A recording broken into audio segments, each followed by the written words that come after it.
မင်္ဂလာပါရှင်အိမ်မက်ဂရုကကျူဆိုလိုက်ပါတယ်2025အောက်တိုဘာလက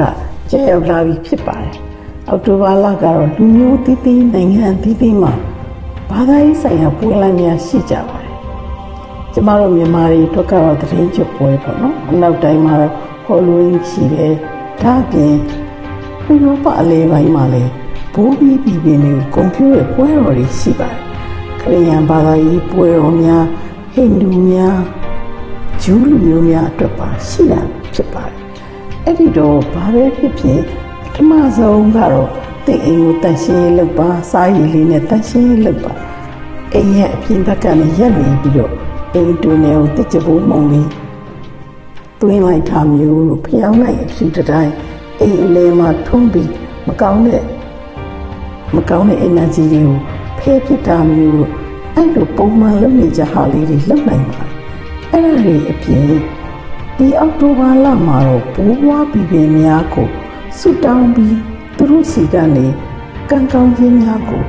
ရရှိစေဖို့ဆုတောင်းနိုင်တဲ့ရက်လည်းဖြစ်ပါတယ်စာရေးပြီးဆုတောင်းလို့လည်းရတယ်လို့ဖျောင်းနိုင်ထွန်းပြီးလည်းဆုတောင်းလို့ရပါတယ်အဲ့ဒါတွေအပြင်လူသိနေတဲ့နောက်တစ်ချက်ကတော့ဒါတော့ဥရောပမှာလုပ်လို့ရှိတာပေါ့နော်ချစ်သူရှိနေတယ်ဆိုကြရင်အဲ့ဒီချစ်သူနဲ့ကိုယ်နဲ့ပေါင်းဖက်ရမလားကံကောင်းစေမလားဆိုတာကိုစမ်းသပ်နိုင်တဲ့ root test လို့ခေါ်တဲ့နည်းလေးတစ်ခုရှိပါတယ်။မင်းစီပင်နှစ်ပင်ကိုပန်းအိုးတစ်ခုထဲမှာပေါင်းပြီးစိုက်ပျိုးကြည့်ရပါတယ်။အိမ်ထဲမှာပဲစိုက်ရတာဖြစ်ပါတယ်။ချစ်သူကကိုယ်ပေါ်မှာကောင်းနေဆိုရင်သူ့အတွက်ရည်စူးထားတဲ့အပင်ဟာရှင်းတန်းနေပေါ့နော်။နှစ်ပင်လုံးရှင်းတန်းနေနှစ်ယောက်စလုံးကောင်းနေတာဖြစ်ပါတယ်။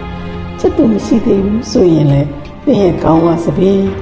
တမြင်ကိုဖြုတ်ယူလိုက်ပြီးလေးလာတဲ့အရက်မှာမတရက်နေပါစပင်းလေးကိုနှုတ်လိုက်ပါအဲ့ဒါဆိုစပင်းချီသွားတဲ့အရက်ကချက်သူရှိမဲ့အရက်လို့ဆိုပါတယ်တကယ်လို့များချက်သူရှိသေးဘူးချက်သူရခြင်းနဲ့ရေစီလက်ထပ်ဖို့ချက်သူရခြင်းနဲ့ဆိုရင်လေအောက်တိုဘာလထဲမှာမြည်သည့်နေ့မြည်သည့်အချိန်မှမဆိုဖျောင်းနိုင်